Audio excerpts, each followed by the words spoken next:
শীতের খবর জানাতে পঞ্চগড় থেকে যুক্ত হচ্ছেন সহকর্মী রফিকুল ইসলাম। রফিকুল, পঞ্চগড়ে তো মৃদু শৈত্যপ্রবাহ বইছে, তো শীতের কেমন প্রভাব পড়েছে জনজীবনে এবং এই শীতে ফসলের কোনো ধরনের ক্ষতি হবে কিনা কি বলছে কৃষি কর্মকর্তারা? কাজী ধন্যবাদ। শুরুতে জানিয়ে রাখছি যে আজকে সকালে তাপমাত্রা 6টায় রেকর্ড করা হয়েছে 9.8 ডিগ্রি সেলসিয়াস, অর্থাৎ গতকালকের তুলনায় 1 ডিগ্রি কিছুটা বেশি বেড়ে গেছে। তবে তাপমাত্রা যদিও উঠানামা করে, এখানে শীতের মাত্রাটা কিন্তু স্বাভাবিক, মানে একেবারেই চরম পর্যায়ে থাকে। কারণটা হলো যে যেহেতু হিমালয়ে ঘেঁষা পঞ্চগড়, যার কারণে এখানে শীতের মাত্রাটা সবসময় বেশি থাকে। তারপরে রয়েছে সন্ধ্যা থেকে সকাল পর্যন্ত কুয়াশা, এছাড়া উত্তর থেকে বয়ে আসা হিমেল বাতাস।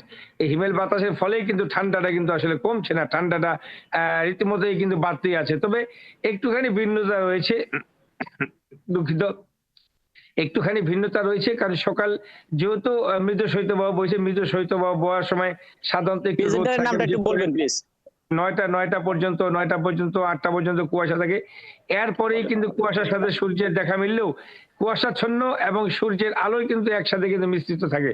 ফলে কিন্তু যে শীতের মাত্রাটা আছে সেটা কিন্তু রয়েছে। এছাড়া রোদ থাকলেও কিন্তু রোদের উত্তাপ নেই। আরেকটা বিষয় হলো যে কৃষিক্ষেত্রে আপনি যেটা বললেন যে কৃষিক্ষেত্রে আসলে তেমন একটা কোনো প্রভাব পড়েনি। কারণ আলু প্রায় মাঝামাঝি পথে। এছাড়া রয়েছে বড় বীজতলা। বড় বীজতলাও কেবল শুরু হয়েছে, অনেকটা বড় হয়েছে গাছ। তবে কুয়াশা এবং রোদ থাকলেই সাধারণত এই ফসলগুলো একটুখানি ভালো হয়। আর যদি একবারে লাগাতার কুয়াশা থাকে ৭ দিন কিংবা ৫ দিন কিংবা ১০ দিন, তাইলে হয়তোবা আলু এবং বীজতলার ক্ষতি হয়। তবে সেক্ষেত্রে আমরা কৃষি বিভাগের সাথে কথা বলেছি, আমরা কৃষকের সাথেও কথা বলেছি। তারা যেমন বলেছে যে আসলে এই কৃষি যে আসলে আলু এবং যে বড় বীজতলা আছে সেটা তেমন একটা প্রভাব পড়েনি। এছাড়া হাসপাতালেও আমরা খোঁজ নিয়ে দেখেছি, হাসপাতালেও রোগীর সংখ্যা দিন দিন বৃদ্ধি পাচ্ছে। গত কয়েকদিনের যে শীতটা, তীব্র শীতের ফলে কিন্তু শিশু থেকে বয়স্করা আসতেছেন হাসপাতালে, ভর্তি হয়ে চিকিৎসা নিচ্ছেন, অনেকে প্রাথমিক চিকিৎসা নিয়ে চলে যাচ্ছেন। তবে আমরা যতটুকু দেখেছি বা খোঁজ নিয়েছি যে যেসব হাসপাতালে রোগী আছে তারা কিন্তু একেবারে গ্রাম অঞ্চলের মানুষ। কারণ গ্রাম অঞ্চলে সাধারণত শহরের তুলনায় শীত বেশি থাকে।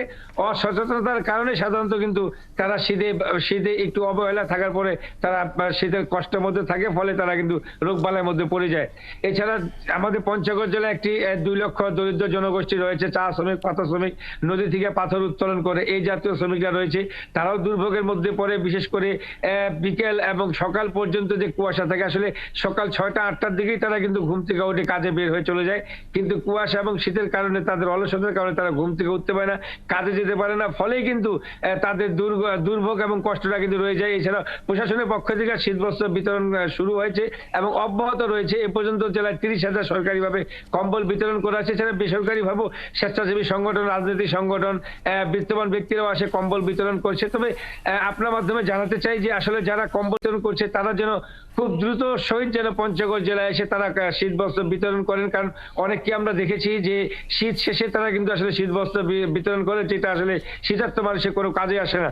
যারা শীতবস্ত্র দিতে তারা যে আগ্রহী আছে, তারা যেন দ্রুত যেন শীতবস্ত্র নিয়ে পঞ্চগড় জেলার মধ্যে আসে শীতবস্ত্র বিতরণ করেন। এছাড়াও আবহাওয়া অফিসের সাথে কথা বলেছি, আবহাওয়া অফিস আমাদের যেটা জানিয়েছেন যে আসলে তাপমাত্রাটা এই বিশেষ করে মৃদু শৈত্যপ্রবাহ আরো হয়তো ২-৪ দিন থাকতে পারে। এরপরে তাপমাত্রাটা আরো কিছুটা বাড়বে, বাড়ার পরে কিন্তু আবারও কিন্তু তাপমাত্রা কমে আসবে এবং মৃদু থেকে মাঝারি শৈত্যপ্রবাহ বহার কিন্তু সম্ভাবনা রয়েছে। কাজেই এই ছিল আমার কাছে সর্বশেষ পঞ্চগড় জেলার শীতের রফিকুল, খবর। আপনাকে অনেক ধন্যবাদ।